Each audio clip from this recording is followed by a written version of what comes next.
ഞാൻ സമയം കിട്ടുമ്പോൾ അങ്ങോട്ട് വിളിച്ചോളാം. ഞാൻ ചിന്തിച്ചു തന്നെ, പുള്ളിക്കാരി കാശ് തരുന്നത് എന്നെ മക്കളറിയാതെയാണ് തരുന്നേ. മക്കൾ അറിഞ്ഞാൽ ഇഷ്ടപ്പെടില്ല.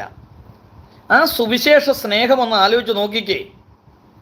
റിട്ടയർഡായ ഒരു ആളാണ്, ഒരു സർക്കാർ ജോലിക്കാരിയാണ്. അവർക്ക് ലഭിക്കുന്ന പണത്തിൽ നിന്ന് അതിൻ്റെ ദശാംശം മക്കൾ അറിയാതെ അയച്ചു തരിക. അപ്പോൾ എന്നോട് പറഞ്ഞു, പാസ്റ്ററെ എന്നെ ഇങ്ങോട്ട് വിളിക്കരുത് കേട്ടോ, ഞാൻ അങ്ങോട്ട് വിളിച്ചോളാം, പാസ്റ്ററെ അങ്ങോട്ട് വിളിച്ചോളാം. 2 or 3 പ്രാവശ്യം ഒരു പൈസ അയച്ചു തന്നു.